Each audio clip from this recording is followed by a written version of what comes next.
आपकी जो नई किताब आ रही है, हाँ, जो पुस्तक जिसको बिहार जो सरकार प्रेस में जो है। प्रेस में है, हाँ, उसके बारे में बताइए कुछ।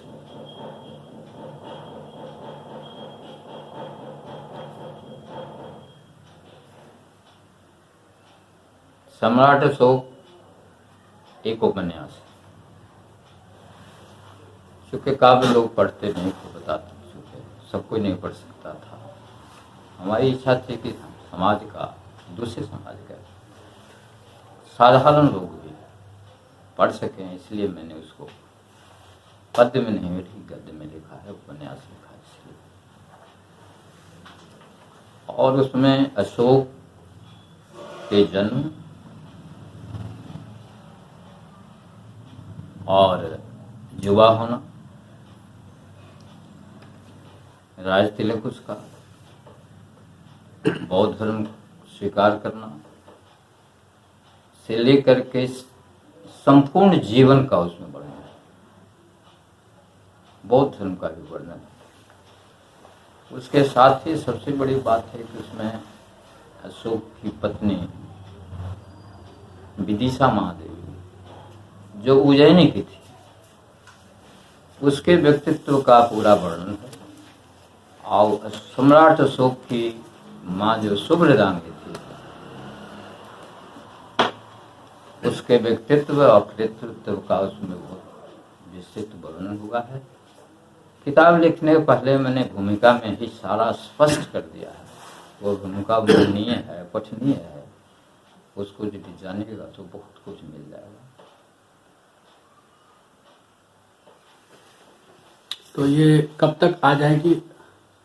वो तो उम्मीद करते हैं कि जनवरी में किताब आ जाएगी, क्योंकि बिहार सरकार के सहयोग से पैसे से किताब छप रही है। तो 6 महीने का उन्होंने हमसे लिखाया है कि 6 महीने में किताब छपे। सरकार को भी 5 प्रति देनी है, फ्री ऑफ कॉस्ट देनी है। तो हमको किसी भी हालत में जनवरी में छपा देना है, क्योंकि 6 महीना पूरा हो जाता है। जी। तो हमारी जवाबदेही है कि 6 महीना के अंदर उसको छाप दूँ और सरकार को 5 कॉपी उनको दे दूँ, फिर आप लोगों को मिलेगा। जी। समाज के युवाओं के लिए क्या संदेश है? क्योंकि 2-3 चीजें चाहूंगा कि आप पॉइंट आउट करें। हाँ, कि मैंने एक तो बिखराव देखा है, पहला। हाँ, दूसरा, एक देखा है कि समाज का जो प्रबुद्ध वर्ग है, चाहे वो डॉक्टर हो, इंजीनियर हो, या कोई बड़े बड़े पदों पे हो, या अच्छी जगह संस्थानों में हो, वो सामाजिक संस्थाओं से कटे कटे रहते हैं। बहुत अच्छा प्रश्न आपने किया है। कभी कभी हमारा भी दिमाग कौनते रहता है इस बात से लेकर के कि ये लोग कटे क्यों हैं। बुद्धिजीवी वर्ग है, एक तो की संख्या कम है, न्याय विभाग में नहीं है, प्रशासन में नहीं है, ये सब नहीं है। लेकिन कुछ युवा है जो खास करके ग्रामीण जीवन से शहरी जीवन में चला गया है, जो बिजनेस चल गया है, व्यवसाय में चल गया है, वो समाज के गतिविधियों से अपने को अलग कर लेता है। एक बहुत बड़ी समस्या है, एक बहुत बड़ा संकट है। प्रश्न आपका बहुत सुंदर है। कारण क्या? जिस समय दांगी समाज की, दांगी संगठन का स्थापना हुई थी, हमको याद आ रहा है उपेंद्रनाथ वर्मा का। उसने योग संघ की स्थापना की थी। सब हमारे आंखों के सामने हुआ है। हमको याद है, हम युवा वर्ग के ऊपर कह रहे हैं, हमको याद है कि उस समय उपेंद्रनाथ वर्मा ने बिहार के गांव-गांव में युवा वर्ग को बहुत उत्प्रेरित किया और गांव-गांव में उन्होंने संघ की, युवा संघ की, दांगी युवा संघ की स्थापना किया था। और उस समय के युवा संघ में बहुत उत्साह लेते थे। उन्हीं पर संघ चल रहा था। हमको याद है कि हर एक गांव में संस्था थी, हमारे गांव में थी। जब एक बात है कि उस समय जब 12 बजता था रात में और सारा गांव सो जाता था, तो 50 और 100 की संख्या में, जिस गांव में जितनी संख्या थी उसके आधार पर मैं कर रहा हूँ, कहीं 50, कहीं 100, कहीं 60 लोग, एक भीसिल बजता था और सब युवा वर्ग जो है सो बाहर बगीचे में, खलिहान में या बाहर चला जाता था और शुरू हो जाता था डंडा चलाना, तलवार चलाना, गणासा चलाना। समझ गए? मैं नहीं कहता हूँ कि तुम लोग सैनिक बन जाओ, लेकिन उस समय एक ऐसी यूनिटी थी, एक ऐसी एकता थी कि आपको देखे होते तो लगता, अजीब लगता। आत्मरक्षा है। हाँ हाँ, आत्मरक्षा था। आप लोग को बहुत अजीब लगता कि आप भी उसमें शामिल हो जाएं। अब वो माहौल खत्म हो गया। हमने उपेंद्र नाथ वर्मा से पूछा कि संघ गतिहीन क्यों हो गई, ऊर्जा समाप्त क्यों हो गई? तो देखिए, आज़ादी की लड़ाई में हमारे जो युवा वर्ग था बहुत काम किया है। उस समय अत्याचार था, सामंतों का अत्याचार चल रहा था, ये सब चल रहा था। उस अत्याचार से छुटकारा हमें मिला, इसलिए वो लोग हमारे संघ से, हमारे समाज से अंदर अंदर नाखुश थे। और अंग्रेजी राज में जब आंदोलन, और अंग्रेजी राज के आंदोलन में ही जाति ने बहुत भाग लिया। युवा वर्ग उस समय बहुत आगे था। तो प्रतिक्रियावादियों ने, या जो हमसे नाराज थे समाज के लोग, माने कुल्लम समाज के लोग जो आज थे हमारे वर्ग से, उन लोगों ने क्या किया, अंग्रेजों ने क्या किया कि समाज के जो प्रबुद्ध लोग थे उन लोगों पर चोरी, डकैती, यगलग्गी का इल्जाम लगा करके पुलिस केस हुआ। अंत में हमारा संगठन जो है शिथिल हो गया। इसके बाद क्या हुआ कि जब समाज का पढ़ा लिखा वर्ग निकला तो नौकरियों में चला गया। तो नौकरी में अपने जीवन जीविका में इतना वो लोग व्यस्त कर गया कि समाज को भूल गया।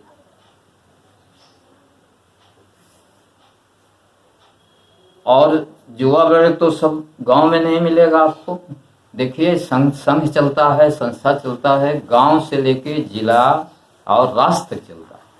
तो जिस युवा वर्ग के लिए आप रोना रो रहे हैं, वह युवा वर्ग गांव में नहीं है, छोटे नगरों में नहीं है, वो सब बड़े बड़े महानगरों में चला गया। वही परिवार बस रहा है, सब उसी में घुला हुआ है। तो सो समाज की चिंता कहाँ है? तो एक सबसे बड़ा यही है, दिक्कत है, संकट है। इस संकट को दूर करना है, और दूर करने का ही काम है कि पहले मिल जाता था गाँव में युवा वर्ग, छोटे शहरों में मिल जाता था। आप ही को खोजना पड़ेगा, आप ही को महानगरों में जाना पड़ेगा, जहाँ आपका समाज है वहाँ ढूंढना पड़ेगा, और ढूंढ करके उसमें ऊर्जा पैदा करना होगा, जागृति पैदा करनी होगी, संगठन में लाना होगा। अब संगठन में बिखर गया है, हम देख रहे हैं कि संगठन में बिखरा हुआ है। बराबर कहते हैं हम कि संगठन को राजनीतिक पार्टियों के संगठन के आधार पर तुम पंचायत में, प्रखंड में, जिला में, राष्ट्र में, हमने एक किताब लिखा है, उसमें इसी किताब में लिखा है कि हमारी कामना है कि अंतर्राष्ट्रीय संगठन के रूप में इसको उभार दो। और बहुत से लोगों का भी परिचय दिया है, जो ऑस्ट्रेलिया में रह रहे हैं दांगी लोग, अफ्रीका में रह रहे हैं दांगी लोग, अमेरिका में रह रहे हैं, उनका भी इसमें परिचय है, लेकिन बहुत संक्षिप्त परिचय है। तो कहने का मतलब है कि मैं चाहता हूं कि अंतर्राष्ट्रीय संगठन में जब इसको बदलना चाहते हैं तो युवा वर्ग के पास आपको ही जाना पड़ेगा। युवा स्वयं संघ में जाता था आकर्षित होकर के, लेकिन संघ को युवा वर्ग के पास जाना पड़ेगा और एकता साबित करनी होगी। मुझे यही कहना है। खास करके मीडिया से हमारा विशेष कहना ये है कि हर एक स्टेट लेवल पर आपके जो हैं संघ वाले, उनको आप एक जगह लाइए और हर एक स्टेट के संगठन को आप मजबूत कीजिए। इसके लिए थोड़ा प्रयास करना पड़ेगा आप लोगों को। युवा वर्ग हैं, बाहर हैं, लेकिन बाहर रहकर भी समाज को तो अपने साथ रख सकते हैं। जो एक बहुत बड़ा जो संकट आ गया है युवा वर्ग का, उसको तो आप ही को लाना पड़ेगा, वो तो अलग है।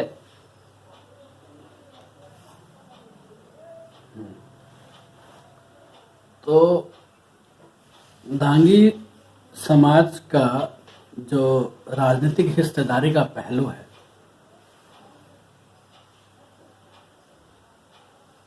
उसके बारे में कुछ अगर चर्चा करें।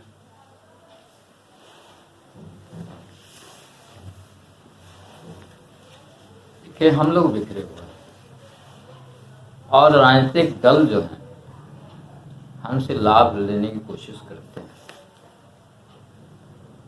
तो इस बिखराव को दूर करना।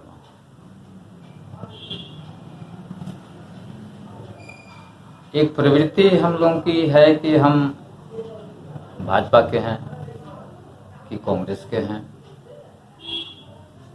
कि कम्युनिस्ट के हैं। इस भावना से दूर होकर के, राजनीति से दूर होकर के राजनीतिक दलों से लाभ लें तो कहीं अच्छा है। तो स्थान स्थान पर आपको तय करना पड़ेगा कि हम किसको समर्थन दें, तब आपको ज्यादा लाभ मिलेगा। और किसी के सट जाइएगा तो मेरे विचार से उतना लाभकारी नहीं है। जी, दूसरा एक दांगी टाइटल अभियान जो चल रहा है, उसमें मैंने कविता भी लिखी है। अच्छा अच्छा। और रिकॉर्डेड यूट्यूब पे भी अवेलेबल है। तो उसके बारे में आप कई लोगों को मैंने देखा है सोशल मीडिया पर चर्चा करते हुए कि नहीं, मैं तो, मेरे पिताजी तो मैं तो लगाते थे या ये लगाते थे तो मैं नहीं लगाऊंगा, या कई लोग खुला ही विरोध करते हैं कि नहीं लगाना। तो आप इस पे क्या कहना चाहते हो लोगों से? देखिए, संघ वाले चाहते हैं कि सब लोग दांगी लिखें, समाज वाले कुछ लोग चाहते हैं कि दांगी नहीं लिखें, कुछ भी लिखें। तो यदि लिखते हैं तो अच्छी बात है, प्रेशर देने से तो लोग लिख नहीं लेगा है? अच्छा, दूसरी बात है कि टाइटल जो है सो हमारा एक नहीं है, अनेक है। कहीं दांगी भी है, कहीं राठौर है, तो कहीं ठाकुर है, तो कहीं पटेल है, तो कहीं मौर्य भी है। तो आपको समन्वय लाना पड़ेगा।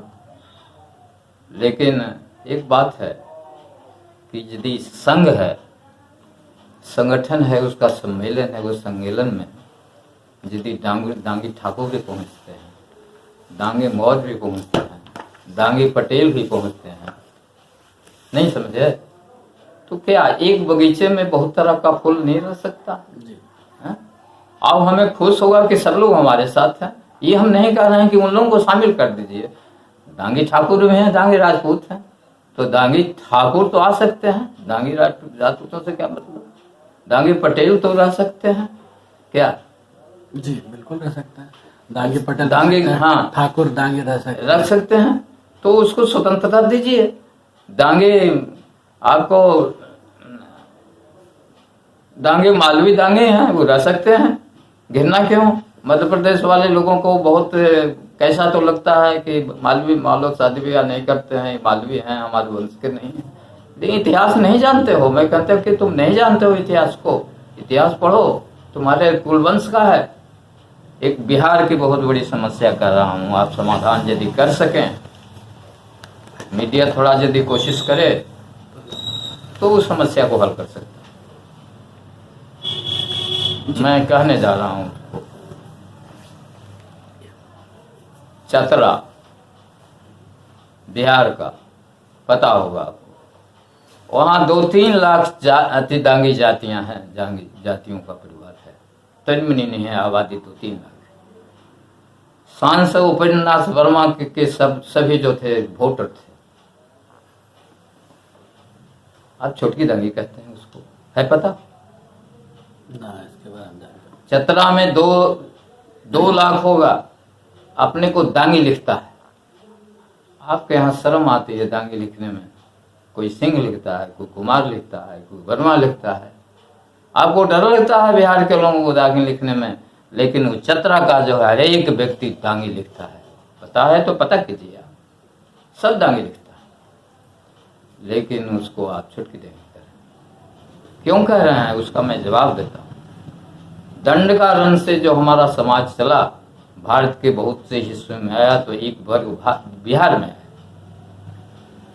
पहले खेप में जो आया वो लोग उत्तरी बिहार में बस गया, गंगा के उत्तर पूर्वी बिहार में बस गया, और संयुक्त बिहार का जो आज वर्तमान झारखंड है, 100 वर्षों के बाद 200 वर्षों के बाद, पूरी गणना हम जोड़ नहीं पाया हूँ, लेकिन 100 वर्ष या 200 वर्ष के बाद दूसरा खेप आया, और वो सब चतरा वगैरह पलामू वगैरह उस सब एरिया में फैल गया। बाद में आया हमारी जो पहली पीढ़ी बिहार में आई, वह रूढ़िवादी थी, पुरानी बातों को पकड़े हुए थी, समझ गए। विधवा विवाह के खिलाफ था। हम लोग आज भी हम हैं विधवा विवाह के खिलाफ। हमारे यहाँ नहीं हो, एक पत्नी बढ़ता है, लेकिन दूसरा जो वर्ग आया वो लगता है, हमको लगता है कि वो क्रांतिकारी विचार का था, बाद में आया, और उसने अपने सामाजिक नियम के बंधन को ढीला कर दिया, हल्का कर दिया, और चूंकि नियम के विरुद्ध काम करने लगा, विधवा विवाह किया, आपने उसको छुटकी दागी कह दिया। मैं अपने समाज को कहता हूं कि तुम्हारा रक्तवंशी है, उसी एरिया से आया है, उसी दंड का रन का निवासी है, लेकिन बाद में आया, यदि उसने नियम को शिथिल कर दिया तो क्या दुसजत कहो। आज अंतरजातीय विवाह तुम कर रहे हो, अपने रक्त वंश का ध्यान नहीं दे रहे हो, वो तो हमारा अपना है। इसलिए झारखंड का जो दांगी समाज है, हम मीडिया आपसे कह रहे हैं कि उसको कोई ऐसा उपाय निकालिए कि वो जो चतरा वाला समाज है वो झारखंड दांगी समाज का अंग बने, और सामाजिक वैवाहिक संबंध भी स्थापित कीजिए। धीरे धीरे होगा, लेकिन स्थापित कीजिए, आपका है वो। इसका परिणाम क्या होता है जान रहे हैं? कुशवाहा समाज वहां जाके शादी कर रहा है। हमसे बहुत से कुशवाहा लोगों ने कहा, शादी मुंह छींच के कहा कि हमने शादी किया है, दांगी में शादी किया है। कहा कहाँ किए हैं? तो चतरा में किया है। हमें बहुत बड़ी पीड़ा हुई, क्योंकि हम उसको बहिष्कार कर रहे हैं, अपने समाज से अलग कर रहे हैं। कोई उपाय है? आप खोज सकते हैं आपका समाज कि उसको शामिल कर लें। अंतरजातीय विवाह में सब खत्म कर रहे हैं, तो क्या वो तो अपना है, अपना को अपना से नहीं सकते हैं? बिल्कुल। इस समस्या को रखा था आपको राजेंद्र बाबू के सामने, नहीं हो सका सर। ये समस्या मैं आपके सामने रख रहा हूँ। ये काम यदि झारखंड दांगी समाज कर लेता है तो हमें तो बहुत खुशी होगी, समाज को भी खुशी होगी, समाज का कल्याण भी होगा। बिल्कुल एक कोशिश कर सकते हैं। हाँ, ठीक है। अगला सवाल, आपकी अब तक कितनी पुस्तकें प्रकाशित हो चुकी है? 2 बिहार में छपा, हम अपने छपाए। उनका नाम अगर बता दें, ध्यान हो अगर आपको। पहली हमारी रचना उर्वशी थी, सूर्य किन्नरी उर्वशी, सूर्य किन्नरी उर्वशी। दूसरा एकलव्य खंड काव्य, उर्वशी भी खंड काव्य है। और इसके बाद सम्राट अशोक छप रही है, और चंद्रगुप्त खंड का, और एक सिंधु घाटी दंगवाड़ा सभ्यता, एक बहुत बड़ी किताब है। कम से कम आप उसको पढ़िए जरूर। उसमें हम लिखा है कि जो सिंधु घाटी सभ्यता थी वो दंगवाड़ा सभ्यता थी। खुदाइयों का जिक्र किया है, मध्य प्रदेश ने खुदाई किया है सरकार ने, और एक बहुत बड़ी किताब लिखा है। किताब का नाम है दंगवाड़ा एक्विजिशन, माने दंगवाड़ा उत्खनन। उससे एक 4000 वर्ष पुरानी सभ्यता का पता चला है। उसका मैंने अध्ययन किया हूँ, अध्ययन करके किताब लिखा हूँ। उस किताब का नाम सिंधु घाटी दंगवाड़ा सभ्यता। तो कितनी किताब छप गई? एक हाँ, सरकेंद्री, एकलव्य, चंद्रगुप्त, सिंधु घाटी सभ्यता और दंगवाड़ा सभ्यता, ये सारी किताबें छप गई है जी। आखिरी सवाल, आप अपने परिवार के बारे में कुछ बताएं। आपका पारिवारिक जो एक ट्री बोलते हैं। परिवार देखिए 1914 ईस्वी में हमारे दादाजी एक थे, 3 सबसे छोटे दादाजी थे, और टिकारी में सिमारा में मैं रहता था, और वो गया में 1914 ईस्वी में शिक्षक थे। हमारे गांव में ये जवार में पहला आदमी थे जो शिक्षक वृत्ति को उसने अपनाया। उसी कड़ी में मैं भी हाई स्कूल में ज्वाइन किया, और भी उसी कड़ी में हमारे बच्चे हैं, लड़के हैं, पुतोह हैं, बेटियां हैं, वो सब शिक्षा जगत में हैं, शिक्षण काम कर रही है।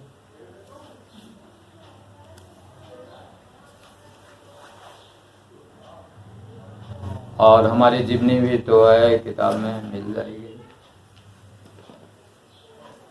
तो मतलब पूरा परिवार शिक्षा से जुड़ा हुआ है? हाँ, शिक्षा जुड़ा है, आज से नहीं, बहुत पहले से। जी।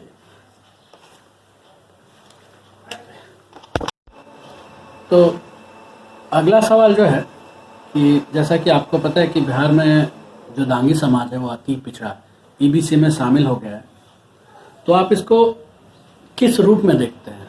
आप फायदे के रूप में देखते हैं या सामाजिक स्तर गिरने की बात है?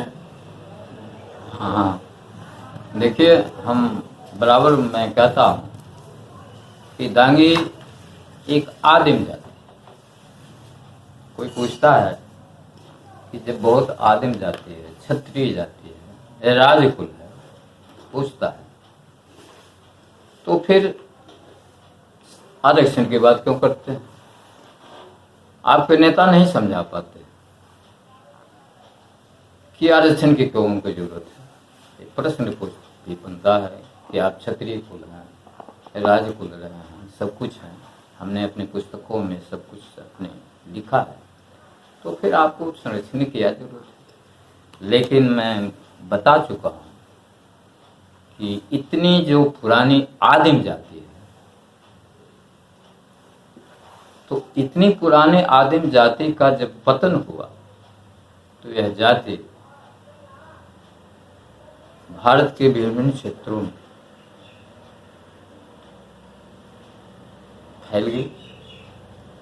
उनकी स्थिति अब राजकुल की नहीं रही, अब उनकी स्थिति कृषक मजदूर की हो गई। कहीं गरीब पैसे को हैं, कहीं ये लोग गिरिजन हो गए, कहीं वनवासी हो गए, तो कहीं कृषि वर्ग के भी हैं। तो सामाजिक स्थिति, आर्थिक स्थिति भले ही पहले बहुत अच्छी हो, आज सामाजिक स्थिति और आर्थिक स्थिति इनकी बहुत गिर गई, तो इन्हें संरक्षण की जरूरत है। इसीलिए बिहार सरकार ने संरक्षण दिया। दांगी शब्द भी नहीं था बिहार सरकार में। सामाजिक क्रांति के साहित्य में हम लोग फैला रहे थे कि दांगी दांगी दांगी है। दांगी क्या है बिहार के लोग नहीं जानता था, उच्च वर्ग के लोग जानते नहीं थे दांगी शब्द क्या है। हमने बहुत कोशिश किया है, मैं कलम से, राजेंद्र बाबू कहते थे, सेनानी जी मैं तो बहुत दौड़ता हूँ, हम कि ठीक है, मैं लेखनी से आपकी सहायता कर रहा हूँ, लेखनी कम ताकतवर नहीं है। और हंसने लगते थे राजेंद्र बाबू, बूढ़े चौपा। तो तो इनकी आर्थिक स्थिति इतनी खराब हो गई है कि बिहार के लोग लड़ते रहे। अंत में दांगी शब्द जोड़ा गया, केस चला था, आयोग का केस चला था। उसमें राजेंद्र सिंह पत्रुतोड़